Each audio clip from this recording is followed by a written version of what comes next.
got it 11 o'clock. This is a Thursday evening broadcast of our weekly show, Eyes to See Vision Beyond Narrative.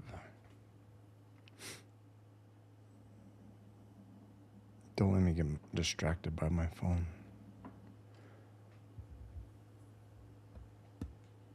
So over the last few weeks, we've been writing papers again. I don't know what direction we're heading in, but I got another one. So this show is for what purpose? I'm not sure. Are there current events I would like to discuss? Not really. Not really. Current events haven't been as exciting since COVID. COVID was too easy. It's like so many people got swept up in a mind virus. And it was easy to just call people out.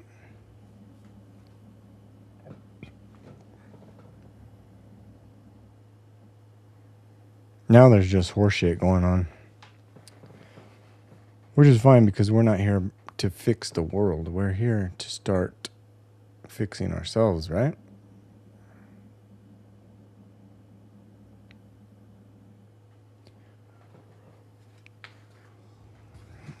I haven't seen this since yesterday, so I'm going to remind myself the daily practice of seeing. Oh, yeah.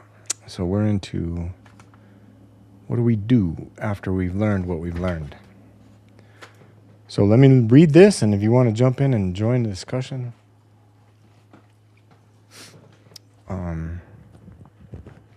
feel free to leave any comments you would like. I talked to AI about my struggling YouTube experience here, and it gave me some ideas. Number one, they're like, don't do your shit at 11 o'clock. People don't like that. Like, well, that's how my time works. Put the women and children to bed. 11 works. Sometimes 12. Sometimes 1. But YouTube said do it at 8. Let me know what you think. But YouTube also said nobody gives a fuck about your live streams until they start seeing a bunch of shorts. So I got to start making clips. Which is not fun because that takes time and I don't like to put time into things. To pacify somebody's fucking algorithm. But who knows, maybe we'll do that. If anybody out there wants to become a producer, you can have half of what we make in the first year. You produce, I do this. Let me know. All right, anyway, Essay 9, The Daily Practice of Seeing. I think this is episode 14, if I saw that correctly. But essay number 9. Over the course of this show, we've talked about the system of deception, the way power prefers managed population over a thinking one. We've talked about borrowed certainty, about when rhetoric replaces reason, and about the appetite in human beings that makes the manipulation possible in the first place. That pretty much summed up all of the previous essays. We have talked about a man who hates the lies in the world, but has made a quiet peace with the lies in his own life. We have talked about reality, its indifference, its patience, and its refusal to negotiate.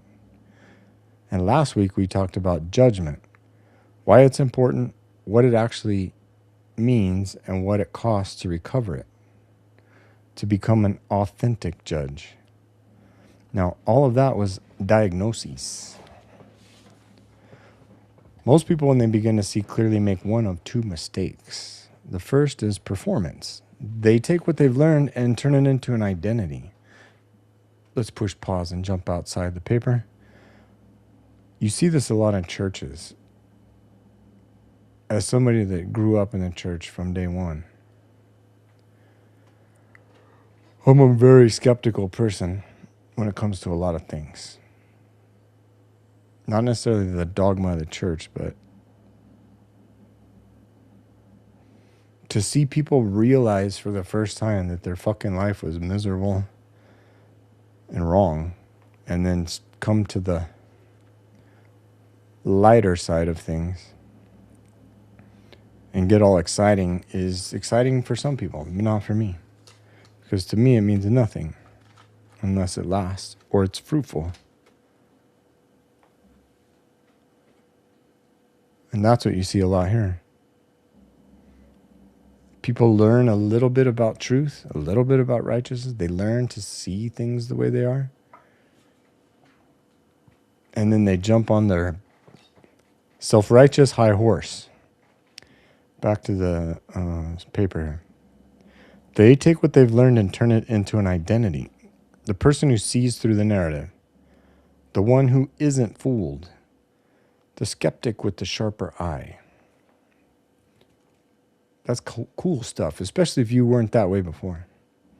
The seeing becomes a self-righteous status rather than a practice. It becomes another way to be right, another tribe with better arguments, another form of the borrowed certainty. We spent 3 essays dismantling. Was it 3 or 2? Now, the second mistake is withdrawal. First was performance, putting on a show. Second is withdrawal. You see the corruption. A man sees the corruption clearly enough, the manipulation plainly enough, the rot in the system deep enough. And he concludes the only honest response is to withdraw. Tend to your own garden. Protect what's close. Let the machine run itself into the ground and try to be standing when it does. Try to be left standing.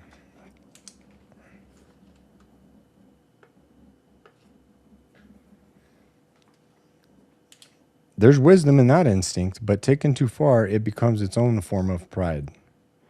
The pride of the man who has decided the world is too corrupt for his engagement and has mistaken his retreat for integrity.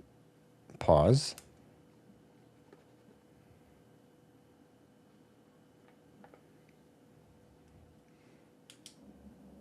So if you're picking up what I'm putting down, we're saying we've walked through the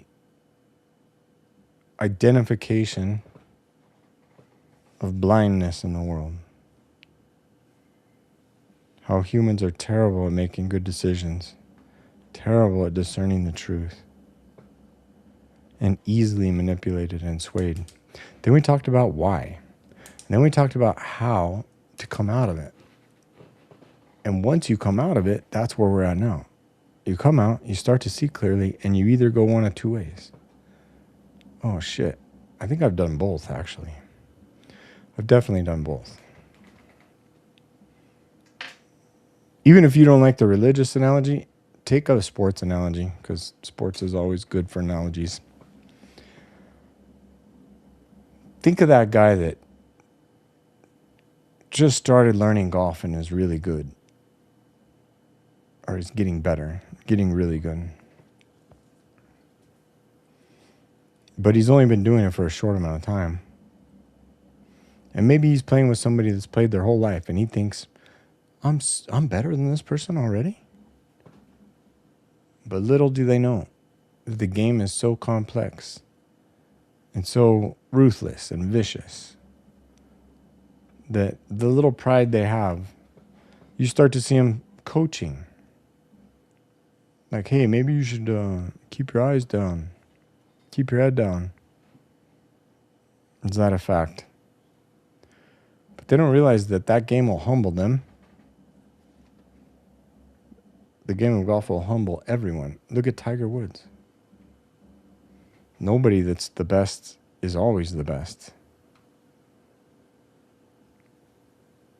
So as you learn something, as you get good at something, take Socrates' path of the more I know, the more I realize, the less I know. And be humble. Now, neither of those 2 ways is... Oops. Yeah. Neither of those two ways, withdrawal or self-righteous performance. Yeah, the withdrawal one's pretty simple, right? It's like the world's fucked, TV's fucked, politics are fucked, the movies are fucked. I'm just going to crawl into my cocoon, wake me up when it's over. So neither of those is what having eyes to see is for. Seeing is for living differently, quietly, daily, in the ordinary places where the formation actually happens. Consider what the daily practice would look like. It looks like telling the truth in a conversation where the easier thing would be to let it go. Not dramatically, not with a speech, just refusing to nod at something you know isn't true, because nodding is less costly than clarity. It looks like asking the question nobody in the room wants asked, not to perform courage, but because the question is real and you've stopped pretending it isn't.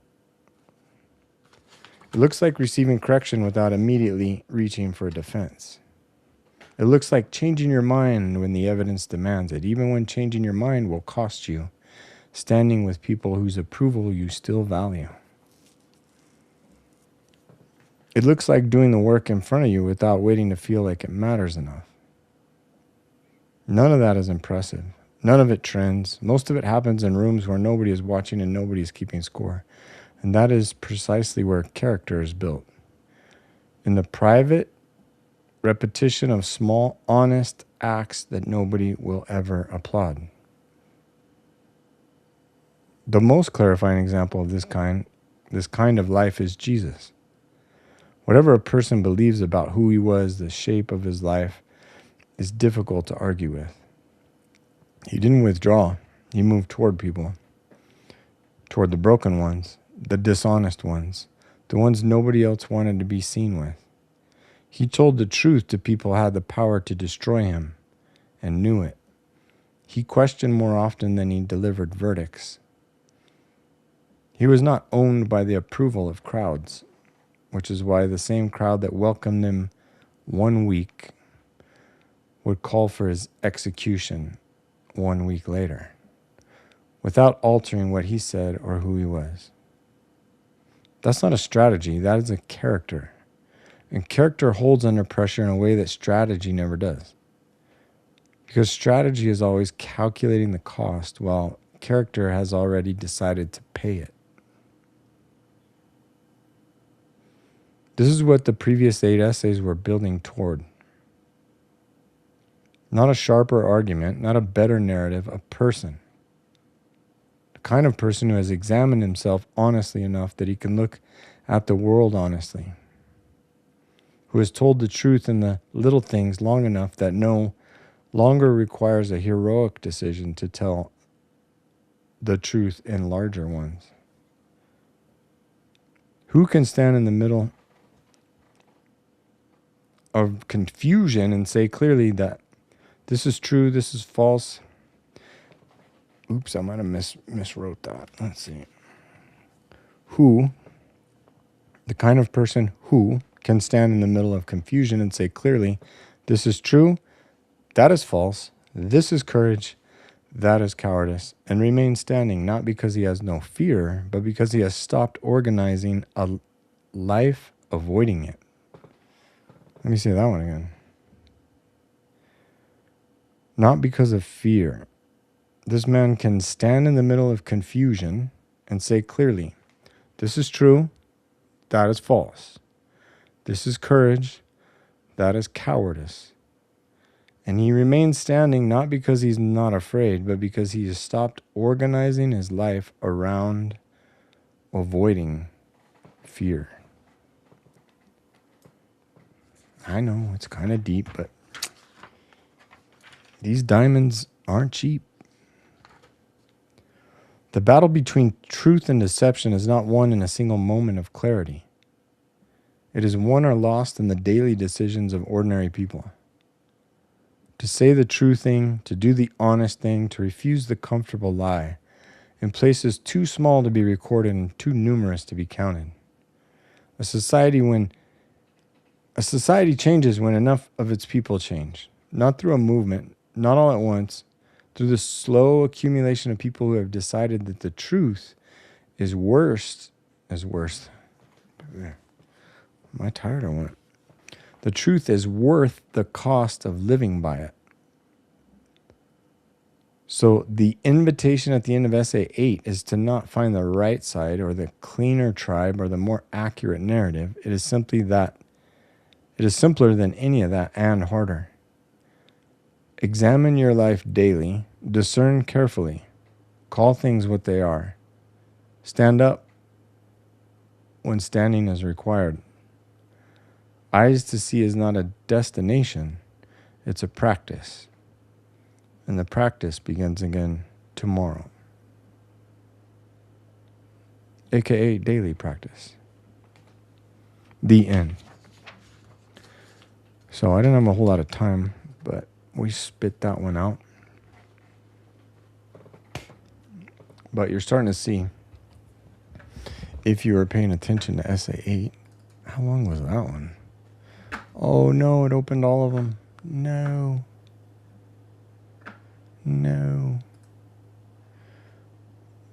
That one was 7 pages. Without judgment, seeing clearly remains impossible because eyes that cannot just.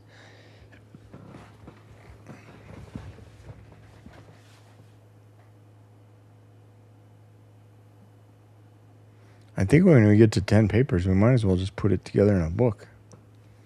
But where are we going? Let's look. Essay 1, just by the titles. Oh my goodness, it did it again. Uncertainty, no. Essay 8, okay, here we go. Eyes to see, essay 1. The greatest trick that ever pulled was convincing the world they didn't exist. Welcome eyes to see. So that was a welcoming thing. Let's get to the bottom. Yeah, only 3 pages. 1, 2, 3, 4 pages.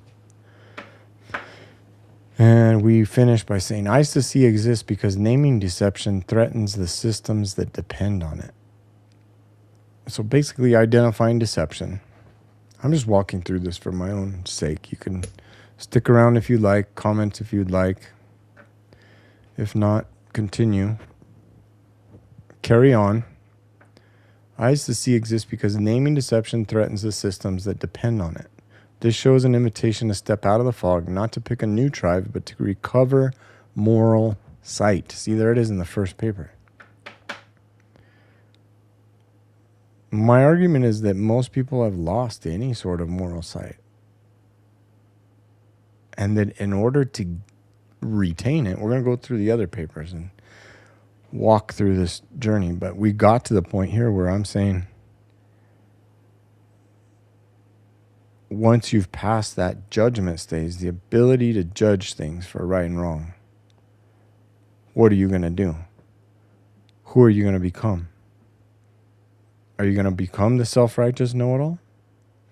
Are you going to become the depressed recluse? Or are you going to go right down the middle into the face of the devil or whoever your enemy is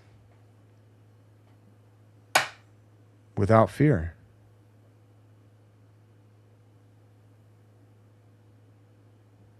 And standing for what's right. Calling out things for truth. What was it? Examine yourself daily. Discern carefully. Call things what they are. Stand up when standing is required.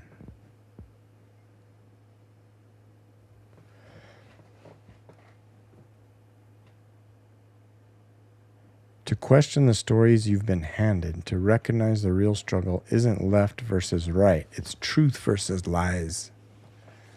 It's conscious versus self-deception. Conscience. A society that does not see evil cannot resist it.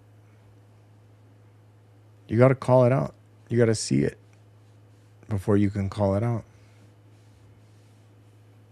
And a people who refuse to look inside themselves will be ruled by their own selfish desires, as well as being ruled by those who lust for power. So stick around and open your eyes. This is Eyes to See, Vision Beyond the Narrative, because sometimes the clearest sight begins with admitting you're blind. That was essay 1. Essay 2, what if I'm wrong about everything? 3 pages. Let's see what we got.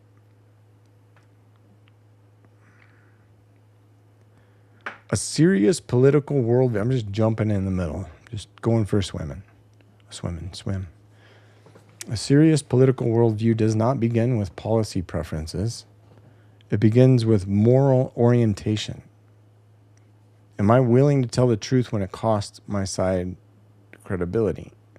Am I capable of doubt without collapsing into cynicism? Am I more interested in being accurate than being affirmed? These are not abstract questions, they're diagnostic ones. If the answer to them is consistently no, then manipulation is not something happening to me. It is something I am willingly participating in. Truth does not provide comfort. It provides direction, vision, orientation. But that can be lonely because sometimes the direction it takes you is away from your tribe.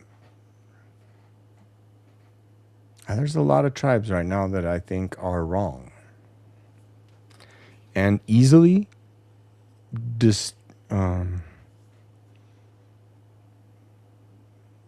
dude, what's that word?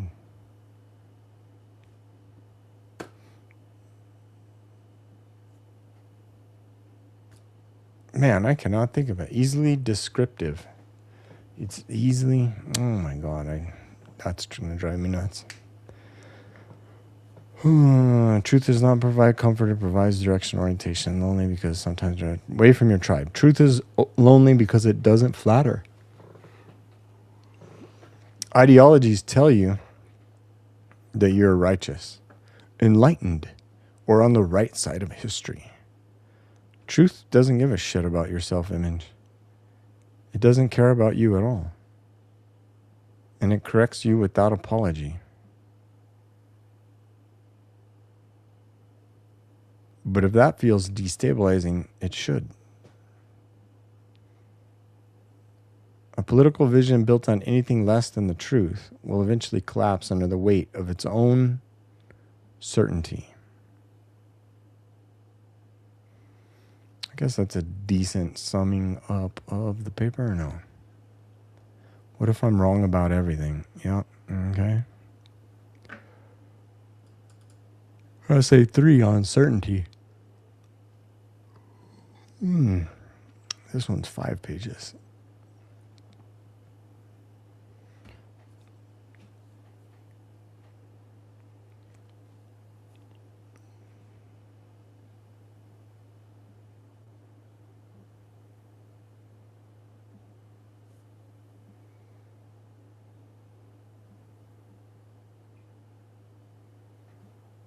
Okay, well.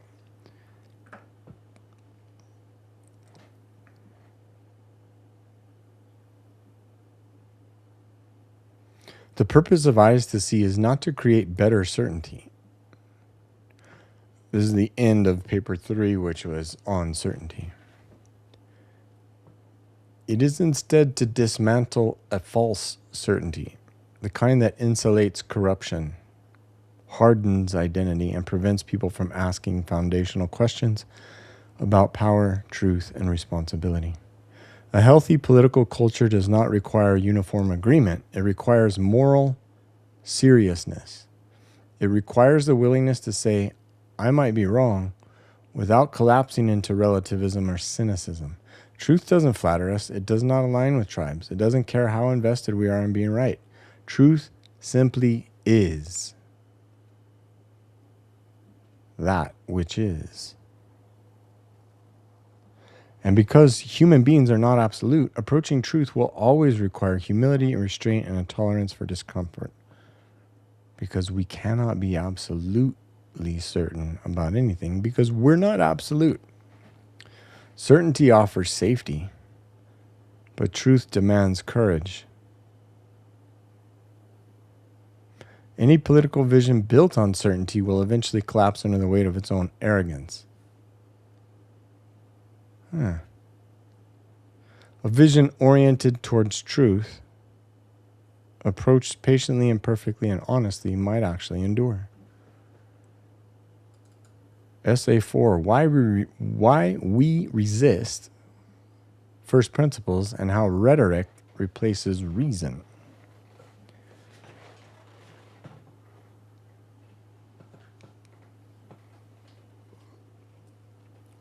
So this is me just thinking through my ideas,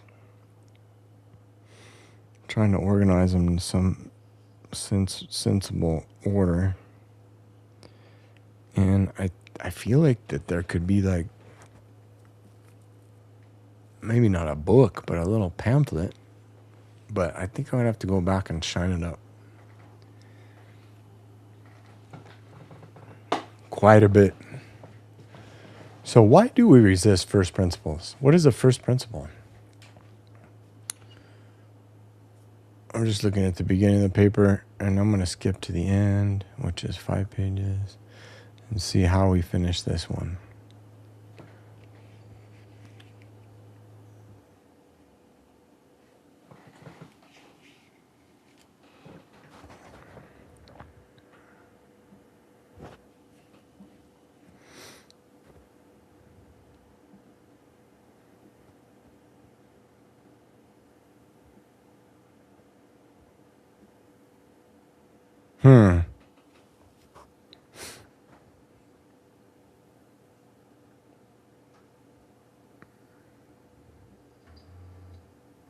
Yeah, these are some good little papers.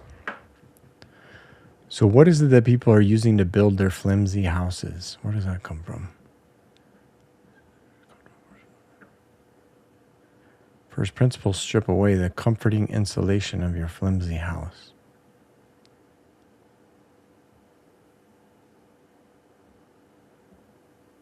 So what is it that people are using to build their flimsy houses? Rhetoric. Rhetoric, put simply, is the art of persuasion, or the art of bullshit.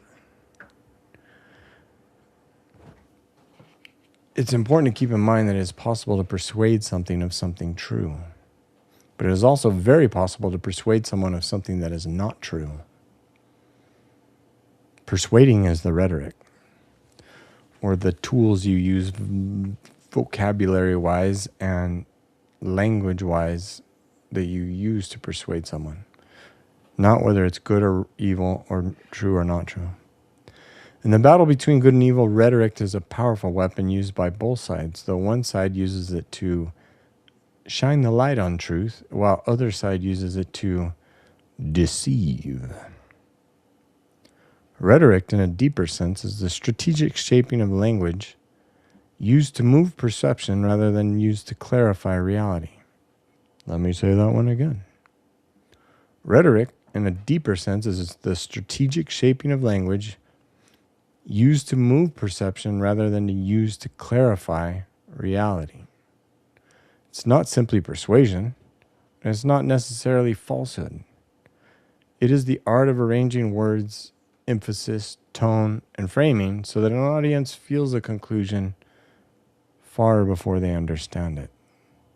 And the people that are really good at that will fuck your world up.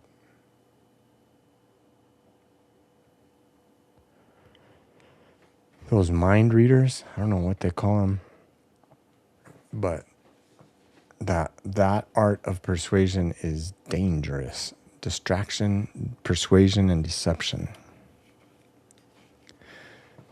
Anyway, where logic seeks coherence between premise and conclusion, rhetoric seeks alignment between message and audience appetite. At its most disciplined, rhetoric can illuminate truth by making it vivid, but at its most manipulative, it bypasses careful reasoning altogether, directing attention, emotion, and moral energy without ever exposing the underlying assumptions doing the work. Rhetoric is not inherently evil, but it's the art of persuasion. When rhetoric is severed from disciplined reasoning, it becomes something else. It is the art of persuasion, but when rhetoric is severed from disciplined reasoning, it becomes something else. It becomes a tool of self-protection, righteous preservation. Consider how most public arguments unfold. A person makes a claim. Another person challenges the claim.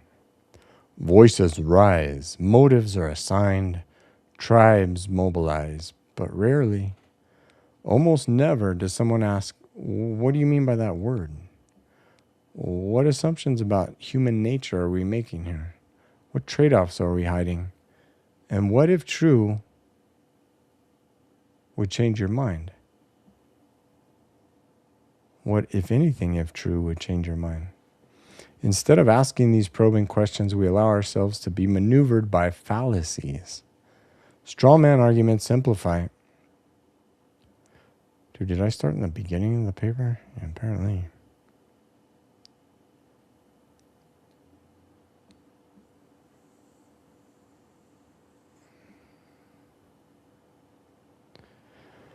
If I'm absolutely certain, jumping to the end, disagreement can be an honest mistake. It cannot be an honest mistake. If I'm absolutely certain and somebody disagrees with me, it can't just be an honest mistake. It has to be malice. If my narrative explains everything, opposition cannot be sincere. It must be corruption. Once disagreement is moralized this way, persuasion gives way to power. Enforcement replaces conversation. And all of this happens without anyone noticing that the foundation was never examined. A society that cannot define its first principles will argue endlessly about its preferences. Say that one again. Little diamond. A society that cannot define its first principles will argue endlessly about what it prefers. And when preferences collide without shared foundations, there are only two ways forward: persuasion or force.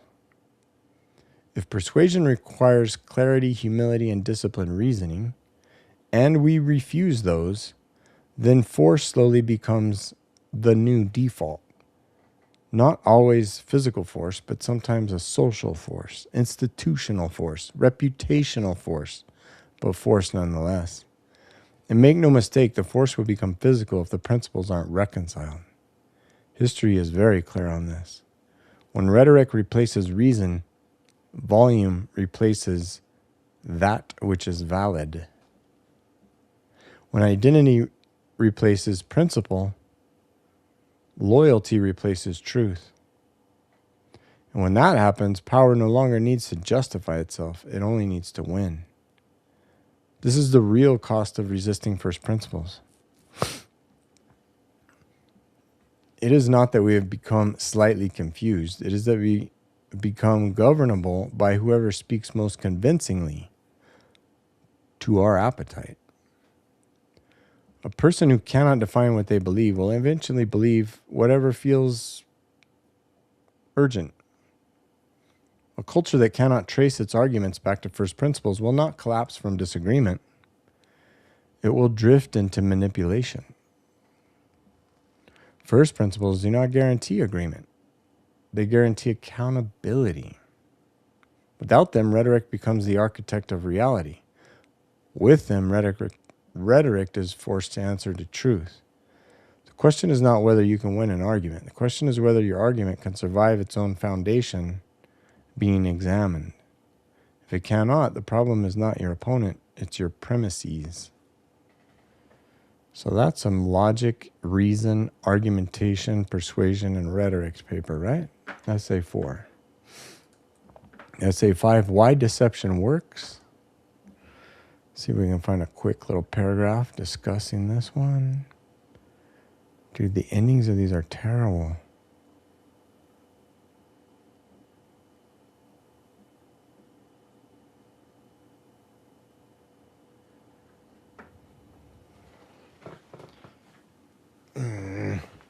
A person accustomed to reality eventually becomes suspicious of explanations that never meet it. And that may be the beginning of a genuine political clarity. Because the real struggle in political life is not simply between competing ideologies, it's between illusion and reality. An illusion loses much of its power over people who are willing to confront reality directly. That's the end of it. So we're talking about deceit, illusion, deception in Essay 5. In Essay 6, we have a title of You Cannot See Clearly While Living Falsely. And now it's like they get one page longer each time. Oh my goodness. This one's 12 pages? When did I do that? Yeah, we definitely don't have to go back through that.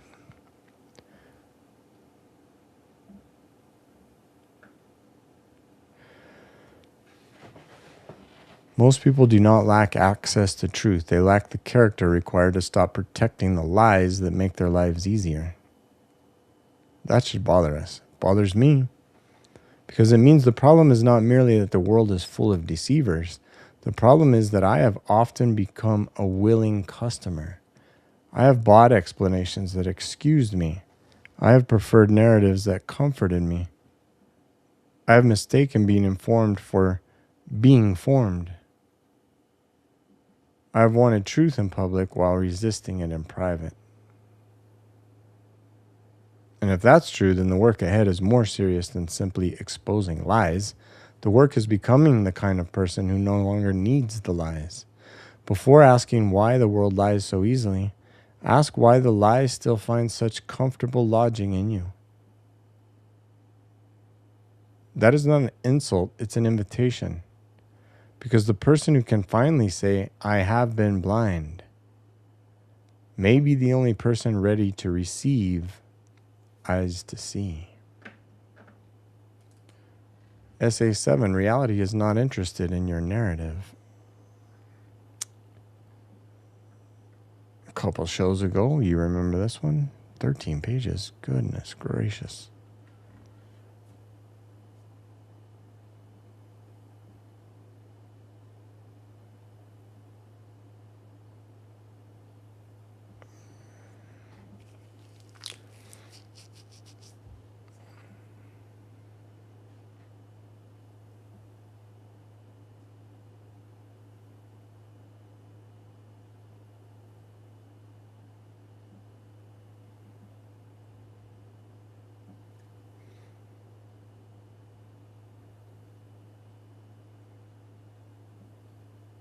Yeah, I guess we'll do this. So today was Essay 8, right? So this is the last one. Or no, wait, is this the judgment one? Or is this 9? Yeah, today's 9. So 7 is 2 ago. We'll go with that. Reality is not interested in your narrative. That sounds cruel at first, but it may be one of the kindest facts in the world. Because if reality could be bent permanently by our stories, then the proud would never be humbled. The addict would never be interrupted. The coward would never be exposed. The liar would never be caught. The fool would never be corrected. And the blind man would never discover that he was blind. The mercy of reality is that it refuses to become whatever we need it to be in order to remain unchanged. You got to say that twice. It's hard to understand. The mercy of reality is that it won't become shapeshift. It won't just become whatever we need to stay the way we are. It stands there, immovable and impolite, telling the truth. And the man who can finally stop arguing with it may not become wise all at once. He may not suddenly see everything clearly. He may not escape deception entirely. None of us do. But he may become correctable.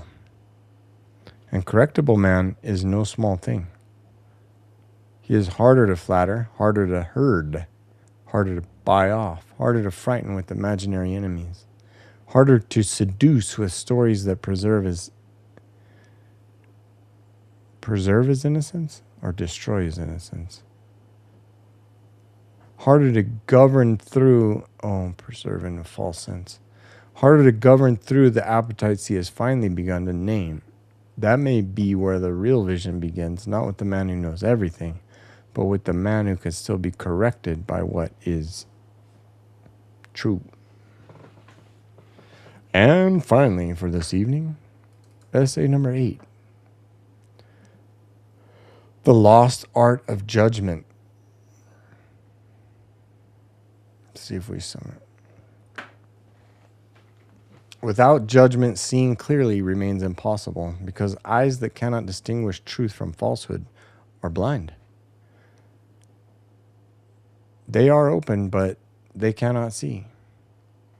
The answer to poor judgment is not no judgment at all. The answer to bad judgment is good judgment, a righteous judgment that is humbled by the finite, corrected by reality, sharpened by definitions, and purified by the willingness to confess when the verdict touches us first. A man who cannot judge will only be led, but a man who judges falsely will destroy. A man who learns to judge righteously becomes hard to deceive, hard to purchase, harder to frighten into surrendering his conscience. And that may be one of the first signs that his eyes are beginning to see. And then that led us into today. That was 8 pages. I went from like 13, I went from like 2 to 3 to 5 to 7 to 13 to 8 and then to 3 again. But hopefully that did something for you.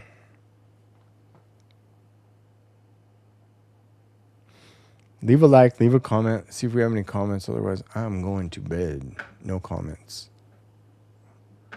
One viewer, I'm sure it's on Twitch.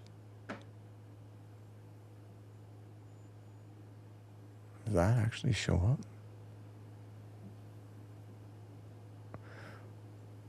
Once the broadcast starts, like, am I not fucking broadcasting on Facebook? You are live. Watch on Facebook. Let's see if that destroys anything here.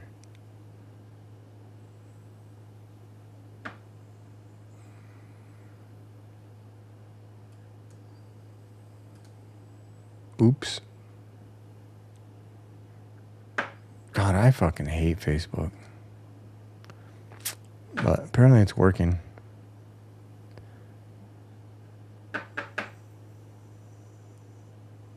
So that ends this evening's discussion, this weekly discussion of Eyes to See, Vision Beyond Narrative. And this was basically a summary. I don't know where we go from here, but we'll try it again next week, okay?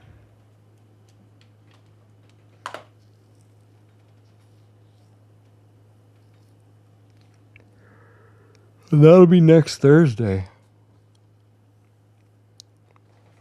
And I had some different plans for this week. I was going to go out of town, but I'm not sure yet.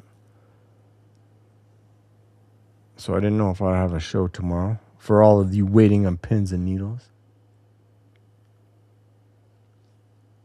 But I have been wanting to do something different that I was planning to do Monday. Let me know what you think. Maybe we'll do some trial runs tomorrow, which is Friday. And Saturday. Sunday we take off because we all need a little rest.